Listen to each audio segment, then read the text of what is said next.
Buenas tardes, hermanos. Buenas tardes con todos. Cambió totalmente, Ale. ¿Qué pasó?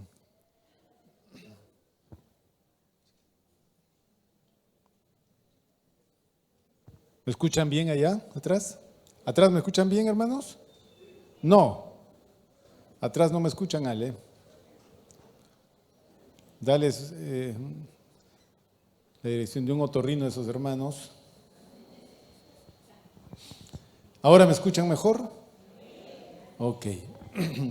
Bien, bien. Sean bienvenidos a este segundo servicio. Que Dios los bendiga a todos. El día de hoy vamos a tener la meditación de la palabra y después el tema de acción de gracias será al finalizar. Le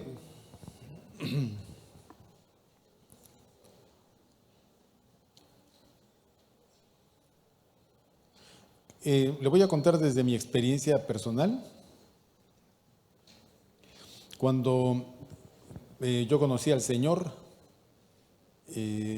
la siguiente semana que conocí al Señor,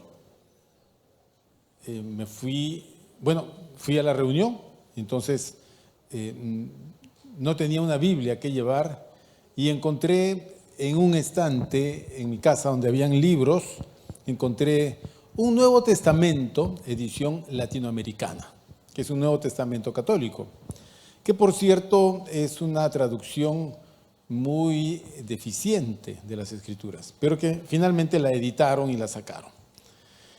Entonces yo llegué a la segunda reunión con mi Nuevo Testamento versión latinoamericana. Ok. Me inscribí en mi curso bíblico. Estaba inscrito en mi primera reunión cuando me convertí, me inscribí en mi curso bíblico. El siguiente domingo fui a la reunión con mi Nuevo Testamento latinoamericana y cuando fui al curso bíblico fui con ese Nuevo Testamento. Entonces cuando me tocó leer a mí, porque dijeron vamos a leer un versículo, a ver Ángel, porque ya nos habíamos identificado, lee el versículo tal, yo a duras penas encontré el versículo porque no conocía un Nuevo Testamento y cuando leí me preguntaron, a ver muéstranos tu Biblia y yo les mostré y era solo un Nuevo Testamento. Y me dijeron, mejor cómprate una Biblia, Ángel.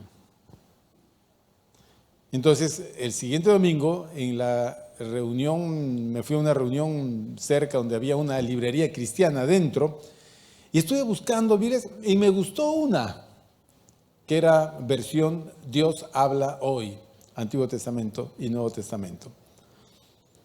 Y no sé, me gustó la pasta, seguramente yo no conocía más aspectos, y me compré esa Biblia. Cuando llegué todo orondo a mi reunión, el líder del grupo, cuando me vio con la Biblia, me dijo, a ver tu Biblia. Y entonces yo le di mi Biblia. Me dijo, ¿por qué te compraste esta? Yo dije, porque me gustó, estaba bonita. Y me dijo, es que esa es una versión Dios habla hoy. Cómprate mejor una Reina Valera. Ah, bueno, pero todo el primer año me la pasé con esa Biblia y ya para el segundo año me compré un Reina Valera. Nosotros usamos acá la versión Reina Valera, mayormente la revisión del año 60. Reina Valera se llama así por el que tradujo la Biblia y le hizo la primera revisión. Reina, Casiodoro de Reina fue el que tradujo esta Biblia al castellano y Valera, Cipriano de Valera fue el que hizo su primera revisión, por eso que esta Biblia se llama Reina Valera. Ha tenido sucesivas revisiones, ¿no? Pero usamos mayormente la del 60. Alguno debe de tener quizás por ahí alguna otra versión, otra traducción. La Nueva Versión Internacional o tiene por ahí una Reina Valera del 95, por ejemplo, revisión 95, como fuere. Bueno, ¿por qué le digo todo esto? Le digo porque desde el principio tuve el afán de tener una Biblia en mis manos y poder leerla. En el curso bíblico, nuestro maestro era muy dado a darnos muchos pasajes para leer y muchos versículos para memorizar. Yo de leer los leía, pero de memorizar no podía memorizar. A diferencia de otros que sí memorizaban pues cantidad de versículos, yo dificultaba mucho. Entonces, con todo, seguí con este tema, esta vocación, digamos así, de poder tener el texto bíblico siempre. Entonces, a donde iba, yo me iba con mi Biblia, la llevaba siempre. Entonces iba a la universidad y andaba con mi Biblia.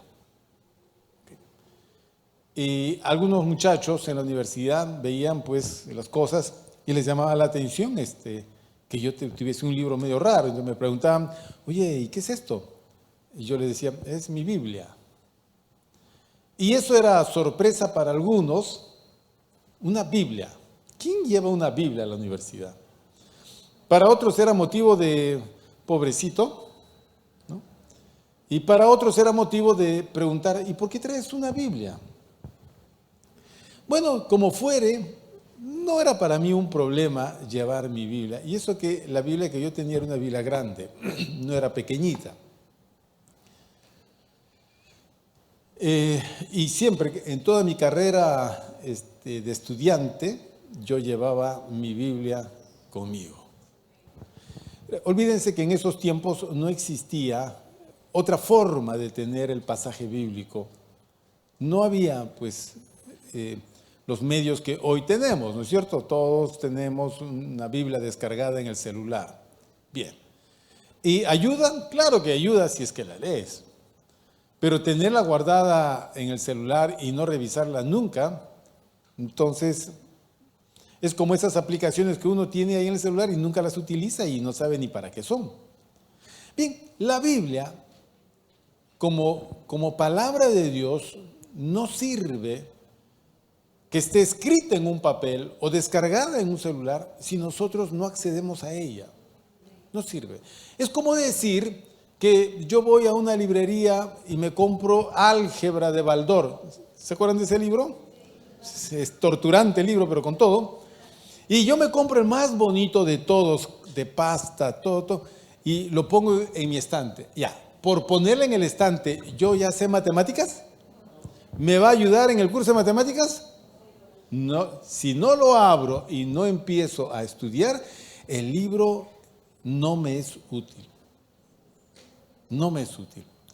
Antes siempre habían vendedores de libros que ofrecían a las mamás, a los papás, las colecciones de las enciclopedias. ¿Se acuerdan ustedes en sus casas? Los mayores pueden acordarse porque hoy ya no se compran colecciones de enciclopedias. Entonces yo tenía en la casa, porque mi mamá siendo profesora, siempre le ofertaban y ella compraba, tenía dos tipos de colecciones, la enciclopedia Cumbre y la enciclopedia Barça.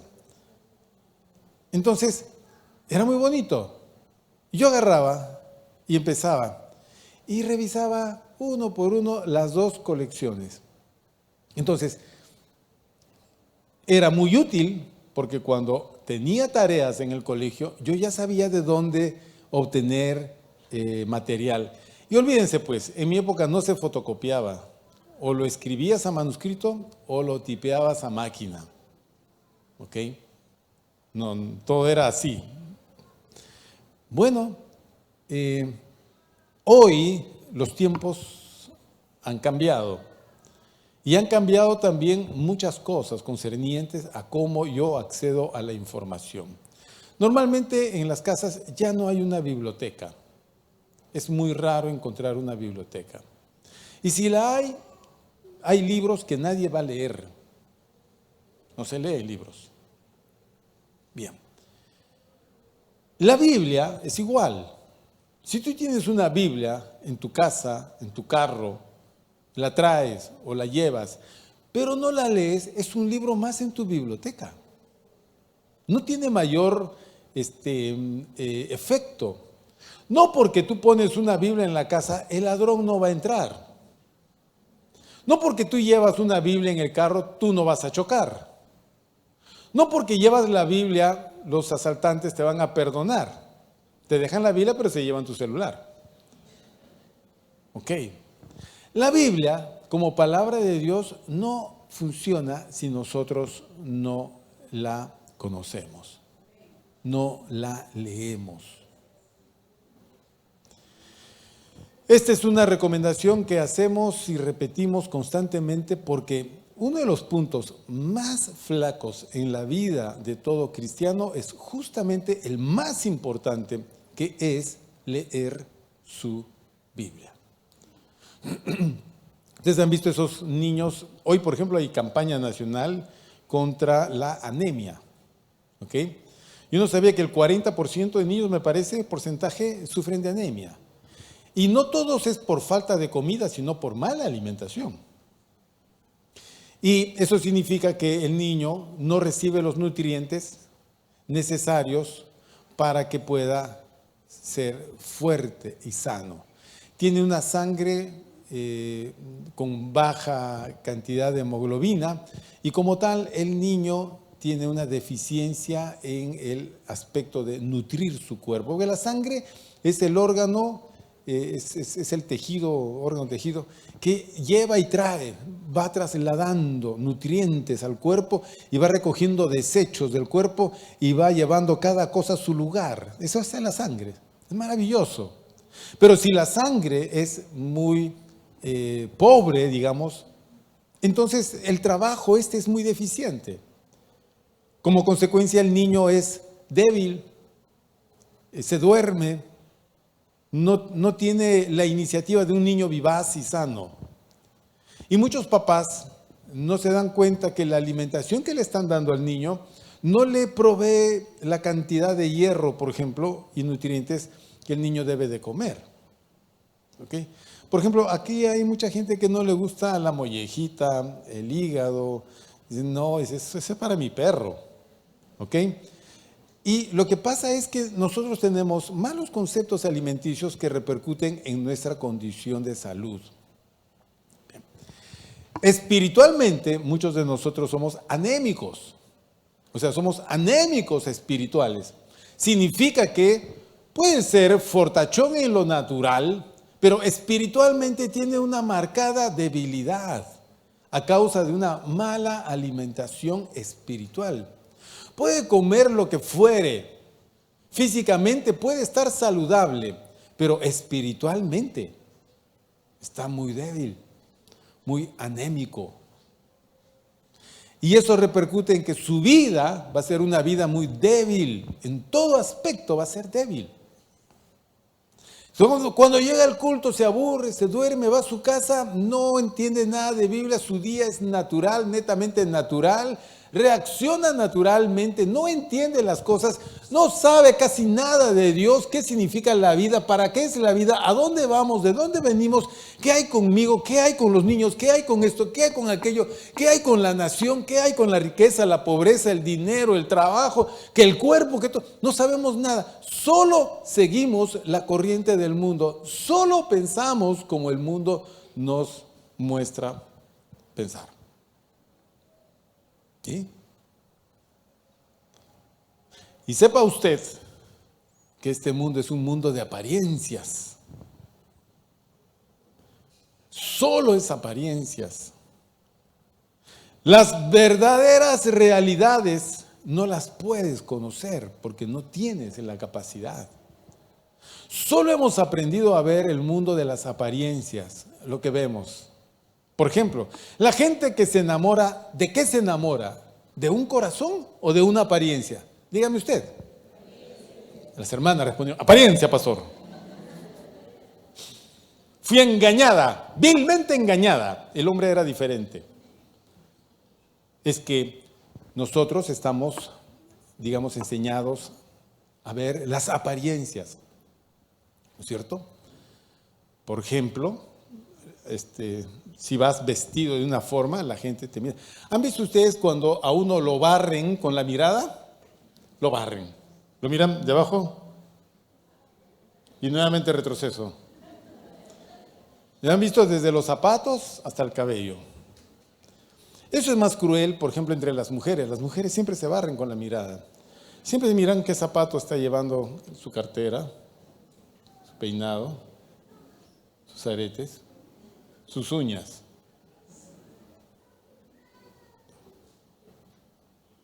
Los hombres pueden tener las uñas largas, sucias, no les importa. Él es feliz. La mujer no, porque la mujer cuida su aspecto externo. ¿Es importante la apariencia? Es importante, mientras concuerde con el ser interior. Pero si es diferente, la apariencia está hecha para cubrir la realidad interna, eso es un problema. Cuando no coincide, se llama hipocresía. Finjo ser algo que en verdad no lo soy. Por ejemplo, por fuera soy bella, pero por dentro soy fea. Por fuera soy un chico así, pero por dentro soy un hombre complicado y egoísta. Qué difícil. Pero mientras nosotros nos dejemos guiar por el mundo de las apariencias, nos vamos a meter en problemas. Siempre. Lamentablemente, pues, mirar la vida, las cosas de otra forma es cuestión de perfeccionar ciertas capacidades que a veces nosotros no trabajamos en eso. Se llama una percepción espiritual de las cosas. La realidad de las cosas. ¿Cómo son? ¿Cómo es? Vamos, Segunda de Reyes, capítulo 6.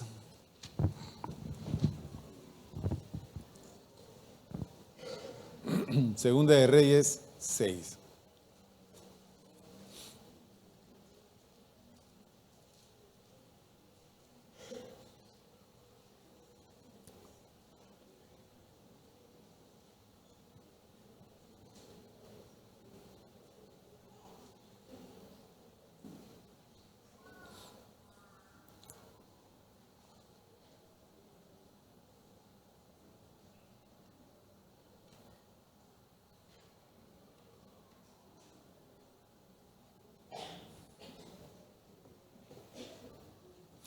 Segunda de Reyes 6, vamos a ir a tiempos muy complicados en la vida de Israel.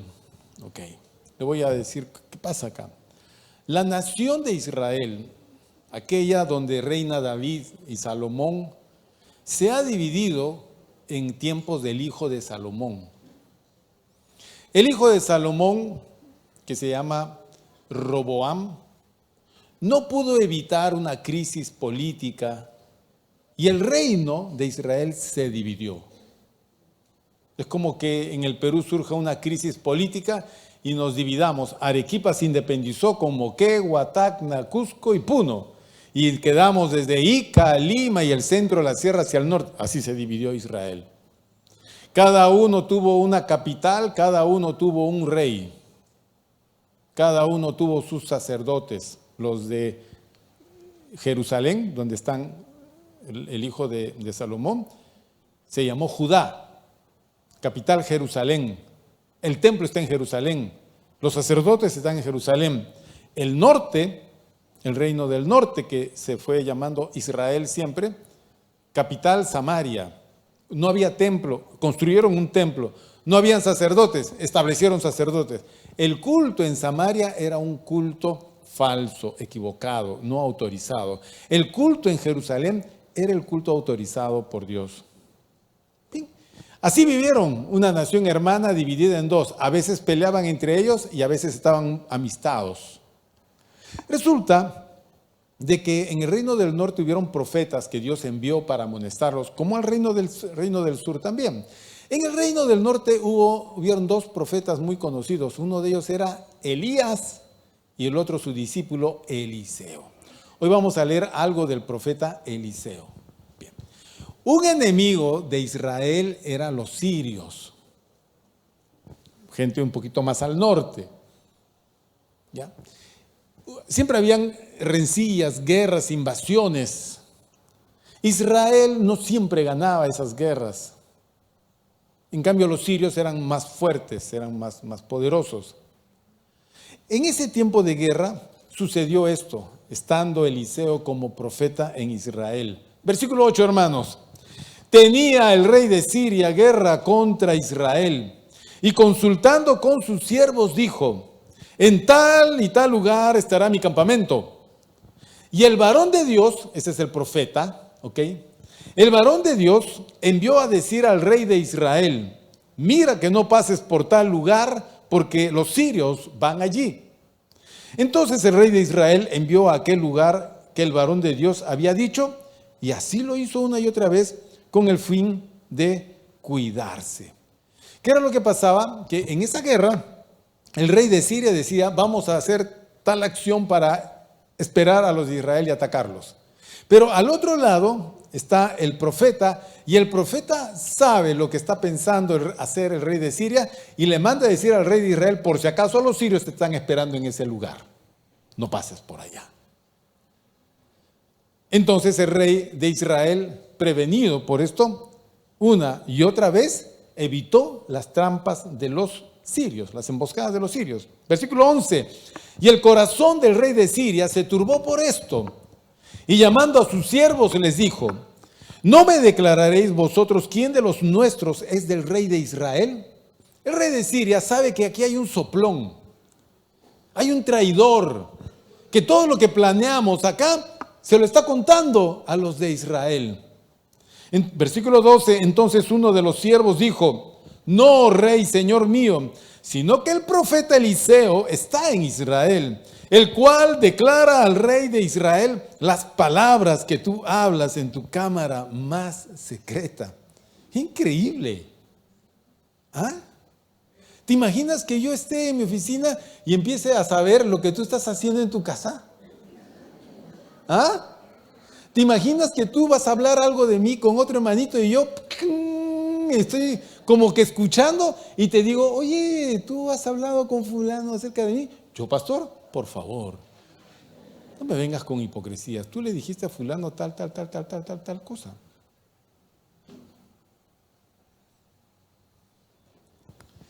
Les voy a contar esta historia que creo que la conté, pero que como ustedes siempre se olvidan de mis historias, se las vuelvo a contar. Y tenía un amigo, un pastor. La secretaria era su sobrina. Entonces, es una iglesia simpática. En ese tiempo celulares casi todavía no se usaba mucho, no estaba muy generalizado. Todo era vía teléfono, teléfono de casa, teléfono de iglesia, así. Todo era por teléfono. Y el pastor llama a la iglesia. Y contestó la sobrina: sí, pastor. Hola fulana, ¿qué tal? Oye, ¿sabes qué? Tal cosa y tal cosa y tal cosa y tal cosa. Sí, pastor, no se preocupe, ya hablé con tal. Listo, nos vemos, chao. ¡Pac! Cortaron en ambos lados. Pero esos teléfonos, lo que sucedía antes es que a veces se cruzaban. ¿Ya? Y cuando tú levantabas el otro número, tú escuchabas lo del último número. Y el pastor agarró y levantó el teléfono y escuchó que el teléfono de la oficina con la secretaria estaba hablando con un hermano anciano en la iglesia. Pero ellos no sabían que el pastor estaba escuchando. Entonces la secretaria le decía al anciano: sí, yo ya estoy harto porque el pastor se cree que él sabe todo. Yo estoy harto porque yo voy a hablar con fulano, con esto, y yo necesito que usted apoye, no sé qué cosa, que estaban confabulando. Y el anciano dijo: no, pero que hay que tener en cuenta que, no, que era su sobrina. Pero estaba la mujer que capitaneaba una cosa fea. Y el pastor escuchando ahí. Cuando ya entonces conversamos, sí, ya hablamos, que esto, que el otro, por aquí, por allá. Listo, hasta luego, hermano. Cortaron y el pastor también cortó. Tric. Se fue a la iglesia y mandó llamar al anciano. Y le dijo: hermano fulano, ¿cómo es saber todo, ve? Hermano fulano, usted conversó con la secretaria sobre este asunto y dijo esto y esto y esto y esto. Dice que el hermano se quedó callado, se paró y dijo: pastor, perdóneme, creo que me tengo que retirar de la iglesia. Perdóneme usted por todo. Aceptó su responsabilidad y fue como Judas y se colgó. No, se fue de la iglesia. Entonces quedaba la secretaria. Salió de su oficina y se fue donde la secretaria, que era la sobrina. Le dice: hola fulana, ¿cómo está, pastor? Dime, ¿hablaste con el hermano fulano? No, pastor. ¿No hablaste con él? No. ¿tú no has hablado con él sobre algo de esto y aquello? La chica estaba ya fría. No, dijo. Yo escuché toda la conversación, me dijo. Escuché cuando tú le decías esto y esto y esto y esto y esto y esto.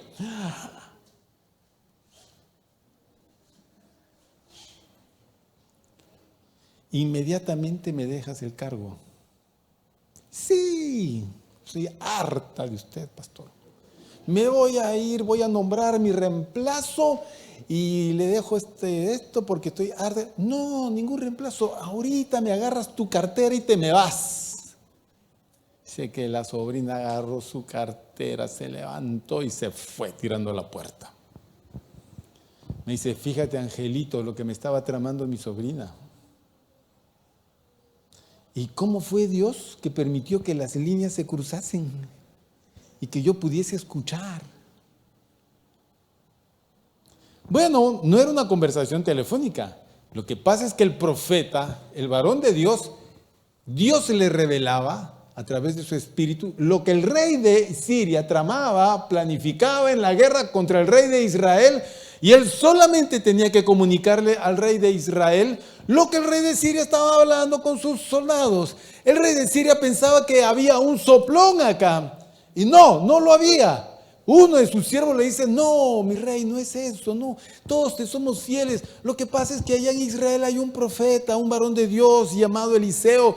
Todo lo que tú hablas acá con nosotros en secreto, él lo sabe. Y se lo revela al rey de Israel. Eso es lo que está pasando. ¿Entendieron todos? Solo falta verlo en película, hermanos. Con una explicación más amplia ya no hay. Entonces, versículo 13. Y él dijo, id y mirad dónde está, para que yo envíe a prenderlo. ¿Vas a atrapar a un hombre de esos? Por Dios que no lo puedes atrapar. Pero él pensó, y mirad dónde está para que yo envíe a prenderlo. Y le fue dicho, he aquí que él está en Dotán, un pueblo. Entonces envió el rey allá gente de a caballo y carros y un gran ejército, numeroso ejército para capturar a un hombre, los cuales vinieron de noche y sitiaron la ciudad. Entonces los soldados vinieron de noche, ahí está Dotán, y rodearon toda la ciudad. Soldados de a pie, soldados de a caballo y carros de guerra. Toda la ciudad rodeada. De aquí no escapa. Muy bien. Versículo 15. Y se levantó de mañana y salió el que servía al varón de Dios, el siervo del profeta, madrugó para hacer los quehaceres domésticos y salió de la casa. Y he aquí el ejército que tenía sitiada la ciudad con gente de caballo y carros. Y cuando él salió de la casa, se dio cuenta que todo estaba lleno de soldados y de carros de guerra y de caballos. El tipo se espantó al ver a los sirios rodeando la ciudad y dijo, Señor mío, ¿qué haremos? Él le dijo, no tengas miedo, porque más son los que están con nosotros que los que están con ellos. ¿Cómo se entiende esta frase? Más son los que están con nosotros que los que están con ellos. ¿Quiénes son nosotros? Es Eliseo y el siervo. ¿Quiénes son ellos? Todos los sirios que rodean la ciudad, el pueblo. Bien, ¿qué él está diciendo? Son más los que están con nosotros que los que están con ellos. El pobre siervo no entiende estas palabras, porque él no tiene la capacidad de entender. Su capacidad de comprensión de las realidades espirituales es nula. Nosotros no entendemos las realidades espirituales. Para nosotros en la oración no hay valor, en la lectura no hay valor, en la humillación no hay valor. Para nosotros muchas de estas cosas son, bueno que sí, bueno que no. Puedo llegar tarde al culto, puedo no venir, no pasa nada, no pasa nada. O sea, tú le dirías a tu hijo, mira, mi hijo, si quieres vas al colegio, si quieres llegar tarde, puedes llegar tarde, si no quieres llevar cuadernos, no los lleves, igual vas a probar. ¿Tú crees que la relación con Dios es así? ¿Puedes hacerla así? ¿Crees que puedes formar un corazón así? No se puede. Porque lo que estás haciendo es formar una realidad aquí adentro. Sabes, en muchas ocasiones, en muchos pasajes de Jesús en los evangelios, hay tristeza o hay enojo en Jesús a causa de la incredulidad de esta gente. Esta gente escucha, pero no entiende. ¿Cómo le dolía al Señor que esta gente no pudiese ser creyente? Habían personas que destacaban por su fe y el maestro le decía: ven en paz, hija, tu fe te ha salvado.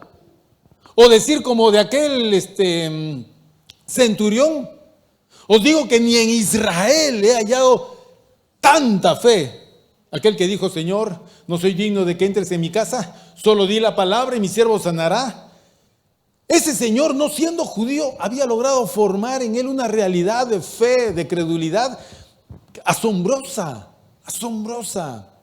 Y Jesús lo alaba, pero el pueblo era duro. Y este pueblo no había formado, a pesar de que tenían las escrituras y la ley, no formó jamás comprensión de la realidad espiritual. Yo pregunto, por ejemplo, cada uno personalicemos la pregunta: ¿cómo es nuestra realidad espiritual? ¿Cómo es? ¿Es fuerte? ¿Es sólida? ¿Es pobre? ¿Es anémica? ¿Entiendo estas cosas? ¿Me interesa esto?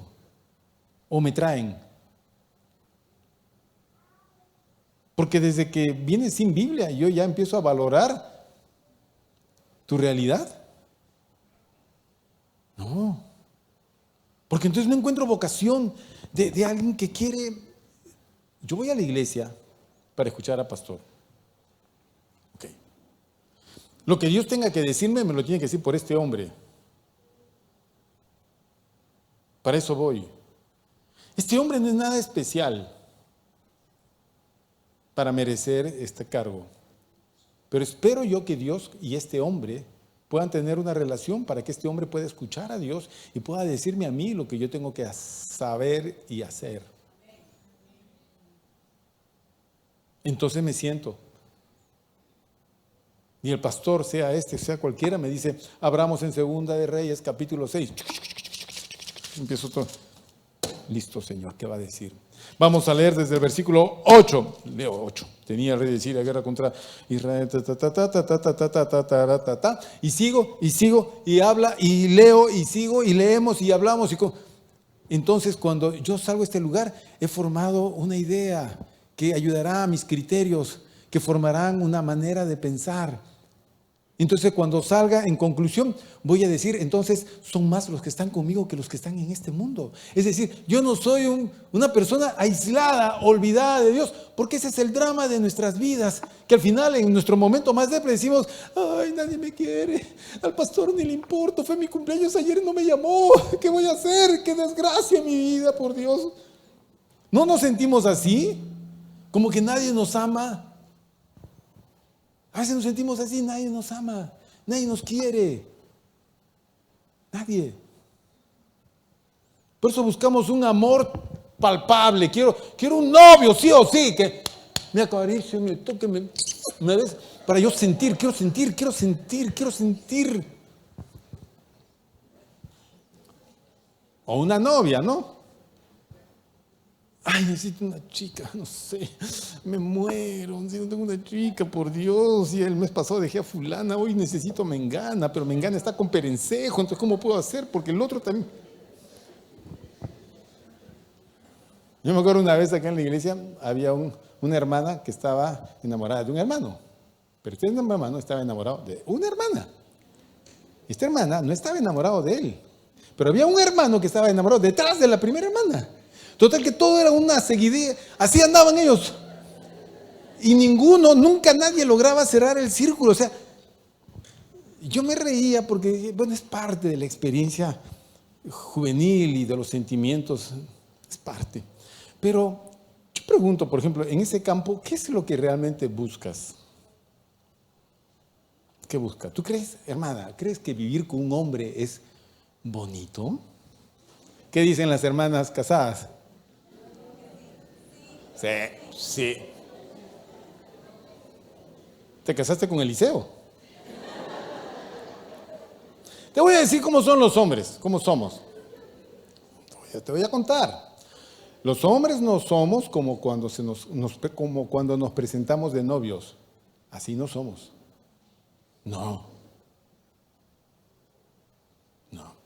Tú tienes que decirle al que te pretende, al chico, dice, ay, hola, ¿qué tal?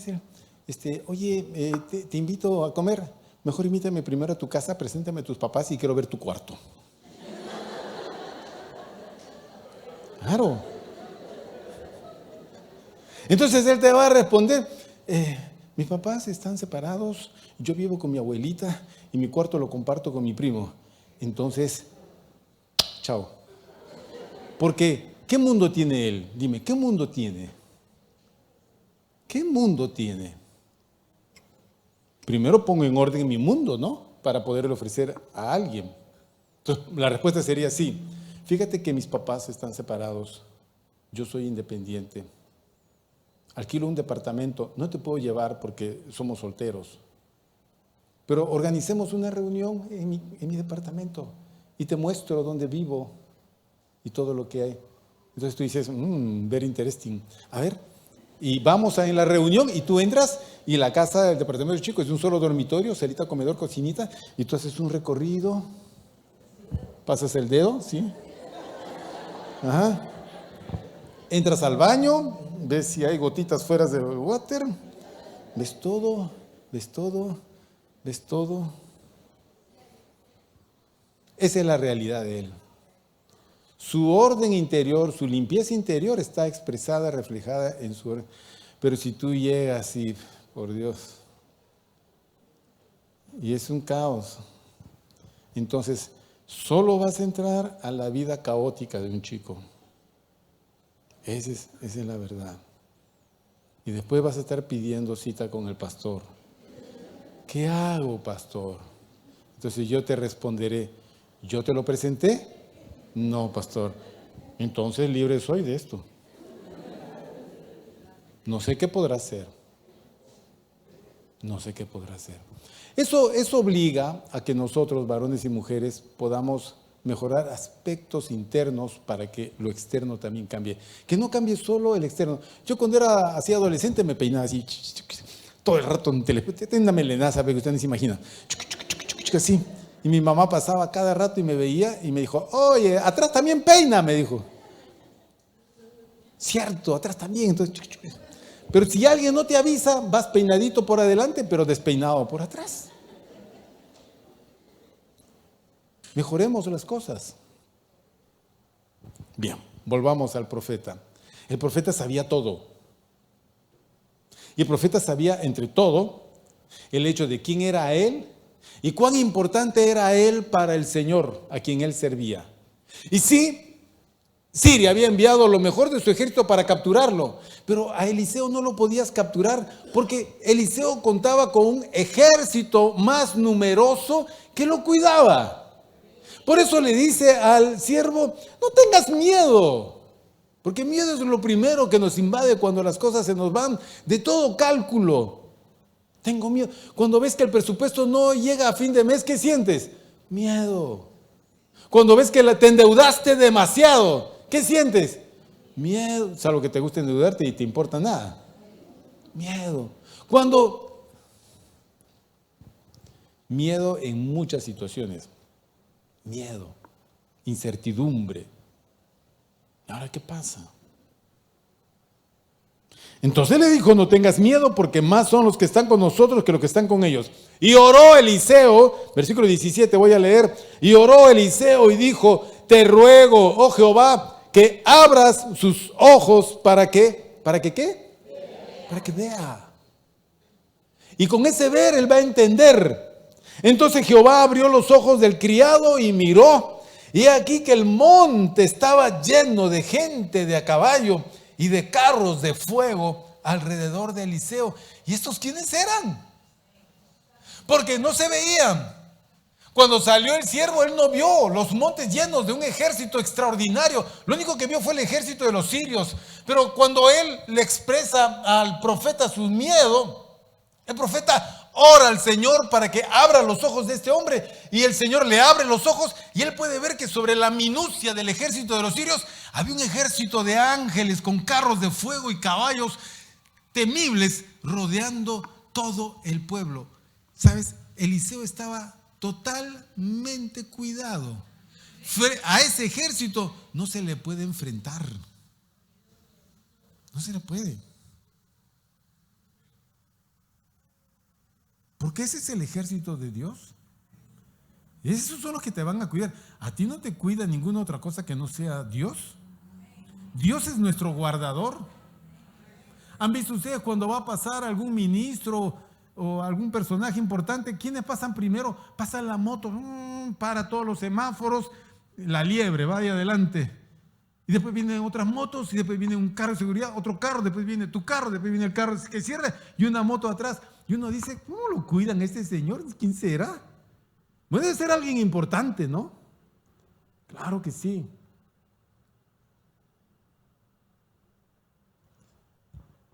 La presidenta Dina Boluarte vive cerca de mi casa. Toda la ruta que ella toma para llegar a Palacio de Gobierno está llena de policías. Y cuando ella sale de la casa, yo veo todas las motos que pasan. Carros, SWAT, el otro carro, y así, carro. Y cuando llegan a la vía expresa, cierran, paran a la vía expresa. Todos los carros que vienen del sur paran y pasa la señora con toda la comitiva así. Y todos así, espera.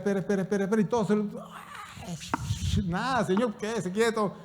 Aquí nadie pasa hasta que ya pasó, está por allá, está por Canadá, ya listo, ya pasen ustedes, ya se acabó el asunto. Es así. ¿Por qué? Porque es un personaje importante. ¿Tú crees que no eres importante para Dios? ¿No? ¿O sí?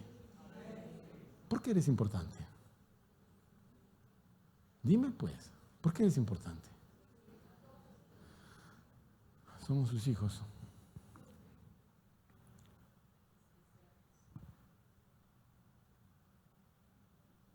No hemos hecho nada para ser importantes. Somos importantes porque sencillamente Dios nos consideró como suyo. Nosotros somos de Dios y Dios cuida lo suyo. Sí. Somos personas difíciles, complicadas, conflictivas, amargadas, con muchos traumas, con muchos complejos, con muchos temores, con malas experiencias, pero Dios nos ama. A pesar de todo, Dios nos ama. Fíjese, eso es como que yo vaya al mercado, voy a la verdulera, caserita, ¿cómo estás? Bien, casero, casera, quiero papita. Y voy a, no, caserito, esas están ya malogradas, te voy a traer de las, no, yo voy a escoger, déjame escoger a mí. Y busco una gusanada, esta está buena, a la bolsa. Una que está media hongueada, también a la mía. Y me voy llevando todas las dañadas, podriditas, chancaditas, y que ya es solo para el chancho, pero yo me las llevé. Porque yo tengo la capacidad de hacer de estas papas en mi casa, las voy a hacer nuevas. Yo he descubierto la forma de transformar las papas podridas en papas recién fresquitas. Fíjese cómo sería. ¡Qué extraordinario! ¿Ah? Nosotros somos así. No me digas que en nosotros hay belleza, riqueza. ¿Hay algún rico acá? ¿Algún famoso? ¿Algún famoso? ¿Algún poderoso de esta nación? ¿Algún Berkemeyer se congrega acá?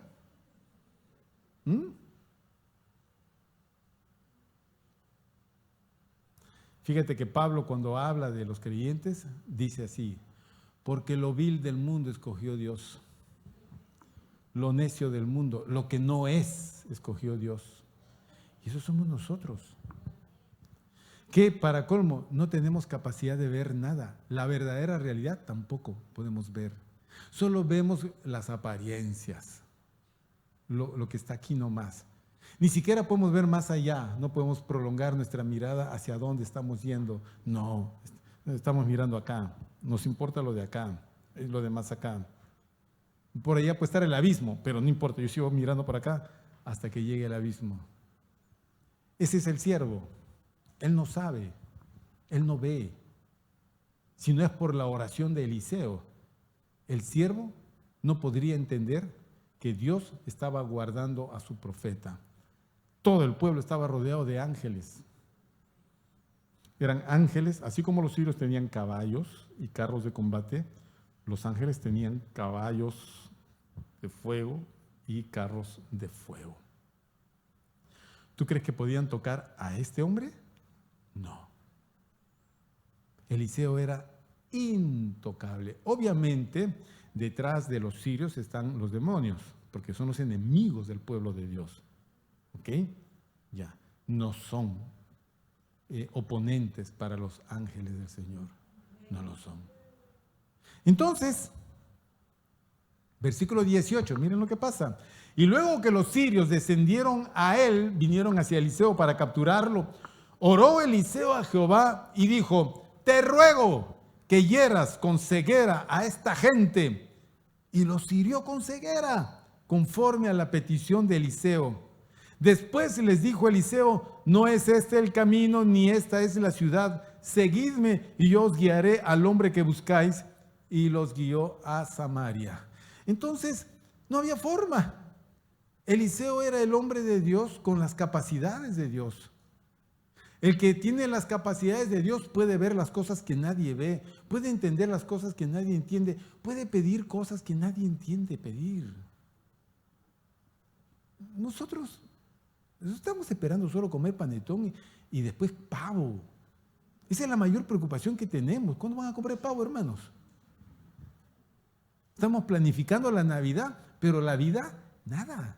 Vamos a comer rico, pero las necesidades interiores, ¿cómo va a ser? ¿Cómo? Dígame usted.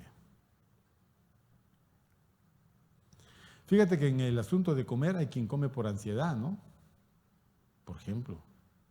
Qué triste cuando alguien cae en los desórdenes alimenticios, porque el problema no es su estómago, el problema es su mente, su corazón. ¿Qué problema?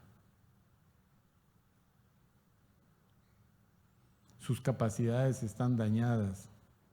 Nosotros en Cristo tenemos que recuperar toda capacidad. Toda capacidad. Tenemos que revitalizar todo nuestro ser, todos nuestros sentidos espirituales tienen que ser encendidos. Nuestro discernimiento, nuestra comprensión, la forma como hablamos, la forma como tomamos las cosas, tienen que ser encendidas. Un ejemplo más de esto, no sé si usted alguna vez lo ha leído, en Génesis, vamos a Génesis 32.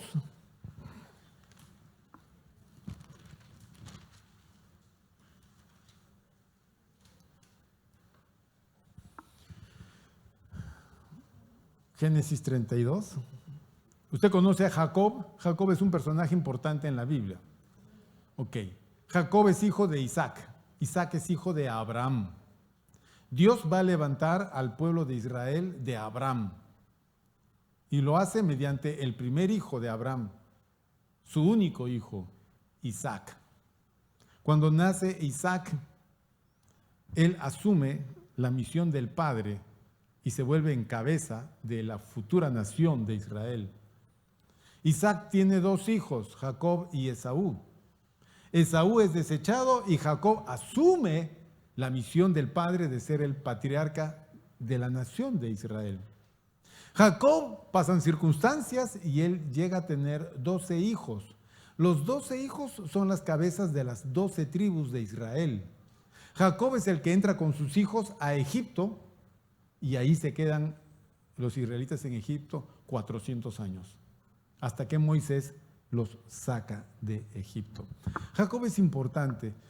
Lo que se narra de él son cosas increíbles. Fíjate que cuando Jacob le roba, ¿se acuerdan que le robó la primogenitura a su hermano? Primero se la compró, ¿no? Por el plato de lentejas. Bien, a Esaú, véndeme tu primogenitura. Ok, una vez que Esaú le vende la primogenitura, los derechos tenían que ser confirmados con la oración del padre. Pero el papá no iba a aceptar ese negocio barato que había hecho su hijo Esaú de vender la primogenitura, porque el papá amaba mucho a Esaú. No le iba a aceptar a Jacob darle la oración del primogénito. No. El tema es que la mamá quería más a Jacob que a Esaú, que es lo que pasa en las casas, ¿no? Papá quiere más a uno, mamá quiere más al otro. En ese sentido, los hijos se enfrentan en una situación porque Jacob engaña, suplanta a su hermano y se hace pasar por él para que el padre, Isaac, ya cieguito, pueda orar por él y le da las oraciones de bendición para Jacob. Cuando Esaú sabe de esto, amenaza matar a Jacob, porque lo engañó 2 veces. Primero le compró la primogenitura con trampa y segundo le robó las bendiciones con trampa también. Mi hermano es un tramposo. Cuando mi padre muera lo voy a matar. Entonces la mamá dijo, no, eso no puede ser así. Entonces le dice a Jacob, vete hijo de la casa. Mamá, ¿y a dónde me voy? A la tierra de nuestra parentela, Harán, de donde vino Abraham a esta tierra, allá, a nuestros parientes de allá. Vete para allá y refúgiate allá. Jacob tiene que salir de su casa, huir, y con lo que tiene se va. A la larga, cuando llega hasta Aram, conoce a un señor que es su pariente, que se llama Labán, que es el hermano de su mamá, su hermano, pariente bien cercano de su mamá. Jacob trabaja para su pariente y se casa con la hija de este, que se llamaba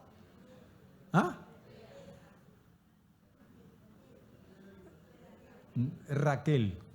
Se casa con Raquel, su hija, pero el pariente le engaña y le dice, ¿quieres casarte con mi hija Raquel y tú no tienes dote, no tienes nada que darme? Bueno, dame 7 años de tu trabajo gratis y yo te doy a mi hija al final de los 7 años. Y Jacob dijo, yo la amo mucho, estoy dispuesto a pagar los 7 años de trabajo. Qué templado estaba Jacob, ¿no? Ok, entonces supo esperar los 7 años, trabajó los 7 años y cuando terminó los 7 años le dice a su suegro, ya trabajé 7 años, dame mi mujer, me urge mi mujer. Entonces Labán dice, muy bien, hagamos entonces la celebración, hicieron la celebración y Labán embriaga a Jacob, lo embriaga y se lo lleva a la cámara nupcial y dice, ya te voy a traer a tu mujer, y va y trae a la hija mayor. ¿Cómo se llamaba? Lea. Y la trae a Lea y así como no había focos LED, no había nada, todo estaba oscurito con velitas, entonces agarra Labán y mete a su hija mayor en lugar de la menor que era Raquel. O sea, la comprometida era Raquel. Y la mete a Lea y Jacob, como estaba medio que no entendía nada, listo, se acabó, consumó el matrimonio y en la mañana cuando se da cuenta, era la cuñada. Entonces sale enfurecido y le dice a su suegro, me has engañado. Yo me casé con Raquel. ¿Y qué hace Lea en mí? No, le dice, entre nosotros hay una costumbre. No se puede casar la menor si primero no se casa la mayor. Pero otros 7 añitos más y te la entrego a las 2. Qué tramposo ese suegro, ¿no? Y como Jacob amaba a Raquel y dice, muy bien, te pago con 7 años más, pero ya me das mis 2 mujeres. Entonces Jacob se quedó otros 7 años más con su suegro. Pasó 1000 pericias, 1000 pericias. Allí le nacieron 11 hijos y varias hijas en esa tierra. Hasta que Jacob dijo, me voy a regresar. Jacob ya había obtenido un rebaño grande. Entonces dijo, me voy a la casa de mi padre. Tengo que curar una herida con mi hermano Esaú. Y se regresó. Pasan circunstancias. Mire usted, estoy contando la historia porque si no se las cuento, pues no me van a entender. Y llegando a cierto lugar, capítulo 32,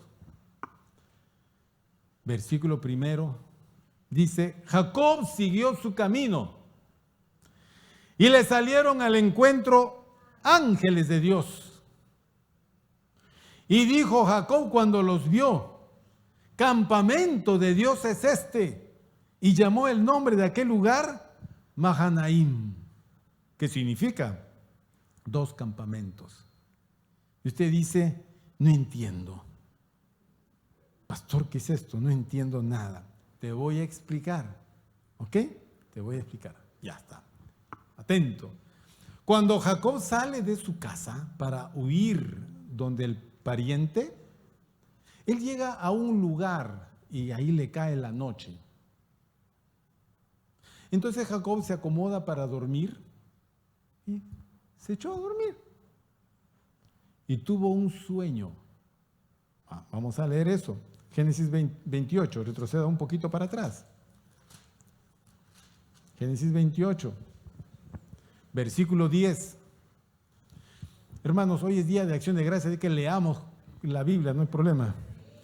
Versículo 10 del 28 dice: salió pues Jacob de Beerseba, ahí quedaba su casa, y fue a Harán.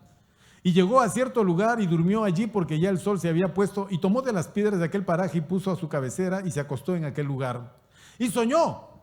Y aquí, su sueño es este: una escalera que estaba apoyada en tierra y su extremo tocaba el cielo. Y aquí ángeles de Dios que subían y descendían por ella. Y aquí Jehová estaba en lo alto de ella, el cual le dijo: yo soy Jehová tu Dios, el Dios de tu padre Abraham y el Dios de Isaac. La tierra en que estás acostado te la daré a ti y a tu descendencia. Será tu descendencia como el polvo de la tierra, y te extenderás al occidente y al oriente y al norte y al sur. Y todas las familias de la tierra serán benditas en ti y en tu simiente. No, ahí no queda. Mire, he aquí, yo estoy contigo. Es como cuando Eliseo le dice al siervo: más son los que están con nosotros. ¿Ok? He aquí, yo estoy contigo y te guardaré por donde quiera que fueres, y volveré a traerte a esta tierra, porque no te dejaré hasta que haya hecho lo que te he dicho. Nunca te voy a dejar hasta cumplir en ti todo lo que yo he planeado hacer contigo. Eso es lo que le está diciendo Dios. El sueño de esos ángeles que subían y bajaban de Dios hacia él era el anuncio de que Dios siempre iba a estar con Jacob, siempre. Y para eso los ángeles son los agentes del servicio. Están llamados a servir a los hombres que son herederos de las cosas de Dios por causa de Dios. Es decir, los ángeles los sirven a usted. Usted cuando llegó con más comitiva que la presidenta a este culto. Usted estaba preocupado dónde cuadrar su carro. Los ángeles están afuera esperando a que usted salga, porque la misión de ellos es cuidarlo, guardarlo. Porque Dios está con usted. Esa es una realidad que no vemos porque nuestros ojos no nos permiten ver. Pero ahí están. Y Dios le dijo a Jacob: yo voy a estar contigo siempre. Y mis ángeles van a estar contigo siempre. Y te voy a cuidar. Vas a encontrar muchas dificultades.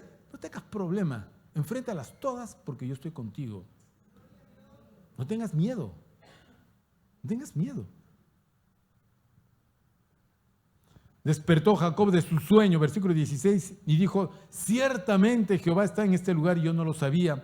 Y tuvo miedo y dijo: cuán terrible es este lugar, no es otra cosa que casa de Dios y puerta del cielo. Entonces Jacob en su vida lo que tiene de Dios es una promesa de que Dios lo va a cuidar. ¿Cómo conoció esa promesa? A través de un sueño de Dios. No tenía otra forma. Si Jacob hubiera tenido un pastor, le diría: pastor, ¿sabe qué? Tengo que irme de mi casa porque mi hermano me quiere matar. Ven, Jacob, vamos a orar para que el Señor bendiga tu viaje, ¿ok? ¿Vas a viajar? ¿Has determinado a viajar? Bien, que Dios esté contigo siempre. Oremos, Jacob. Y recuerda no había nadie que le diga eso. Jacob tenía que enfrentar las cosas solo. Pero como Dios está con él, Dios le manda el aviso a través de su sueño. Y en sus sueños es lo que ve, una asistencia constante de Dios sobre él a través de los ángeles que subían y bajaban, llevaban y traían. Eso era el cuidado de Dios todo el tiempo. Cuando tú lees la historia de Jacob, tú ves la mano de Dios asistiendo a este hombre.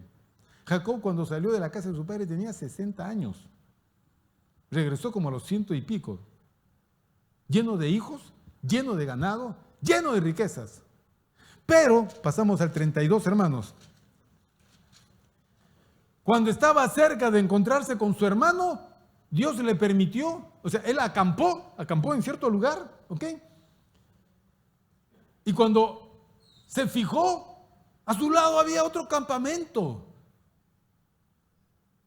Era su campamento, él, sus hijos, toda su familia, sus siervos, su ganado. Y acá había otro campamento, era un campamento de ángeles que habían estado con él todos los años que Jacob fue a Harán, trabajó para Labán y retornó. Los ángeles estaban con él todo el tiempo. Y Dios le permitió ver finalmente, porque ya se acercaba a su encuentro con su hermano, de que Dios y sus ángeles estaban siempre acompañándolo. ¡Qué increíble! Nosotros no vemos todo lo que Dios está haciendo por nosotros. Y le digo, ¿por qué? Por nuestras capacidades. No tenemos ojos para ver ángeles. Los ángeles no se ven con estos ojos. No hay forma de verlos. Si Dios no los revela, nosotros no los podemos ver.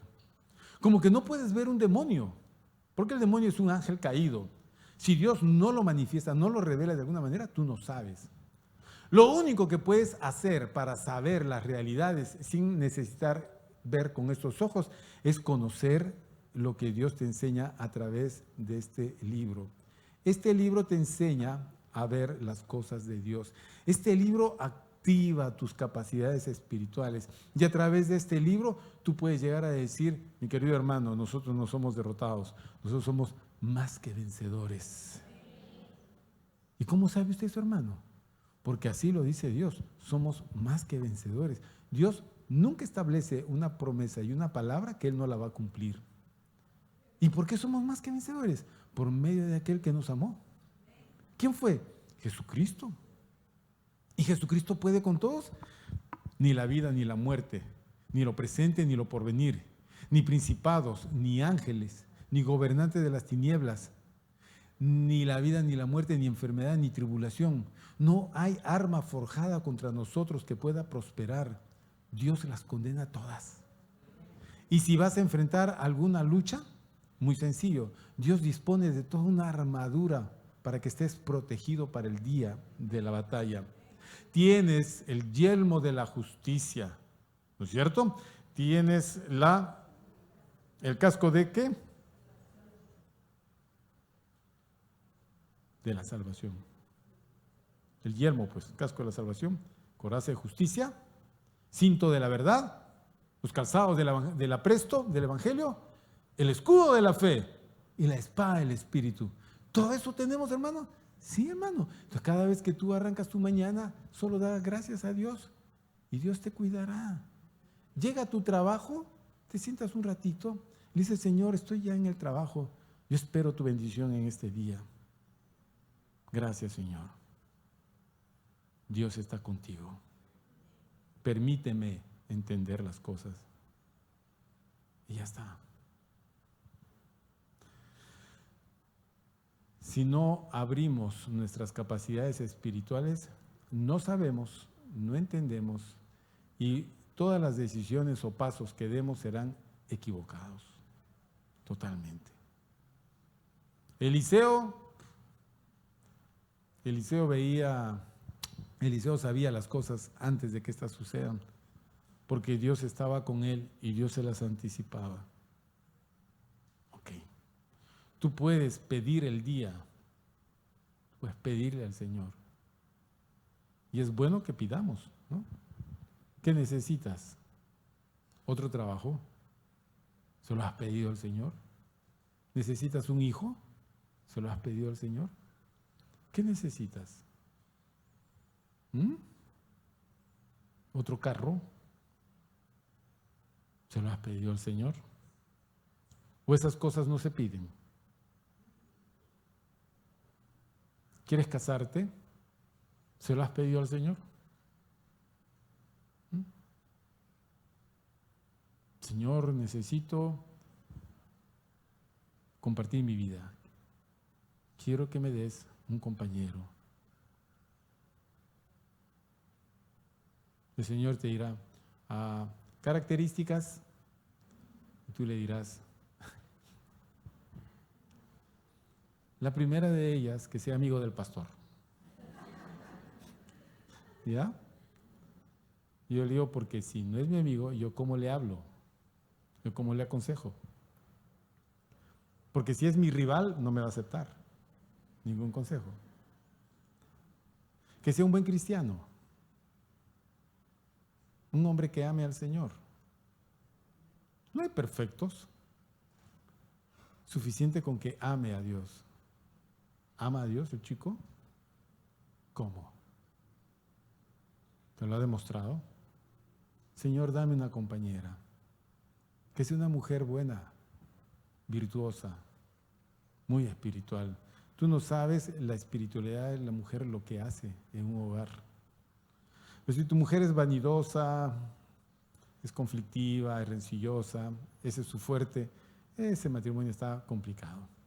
Si la mujer es amante de lo bueno, es sufrida, entiende su papel, es fuente de afectos, es mujer sabia, administra bien, ¿ok? Entonces tú tienes una compañera segura para tu vida. ¿Cómo es? ¿Dónde se encuentran esas personas? ¿En el parque universitario? ¿Dónde? ¿En el centro comercial? ¿Dónde se encuentran esas personas? Por eso, ten mucho cuidado, que tus capacidades de percepción de lo espiritual sean abiertas. Date cuenta de lo que pasa con los ojos de Dios, que Dios abra nuestros ojos.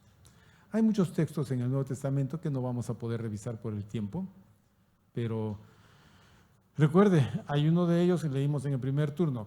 El diablo gusta cerrar los ojos de nuestro entendimiento. El diablo quiere dejarnos ciegos para que no nos resplandezca la luz del Evangelio o para no entender la verdad de Dios. Ciegos. El diablo quiere que nosotros seamos creyentes ciegos espiritualmente o sordos espiritualmente hablando. No escuchamos. Entonces, no veo, no escucho, entonces no entiendo. 10 años en la iglesia, pero no entiendo. ¿No te parece extraño eso? Para mí es muy extraño.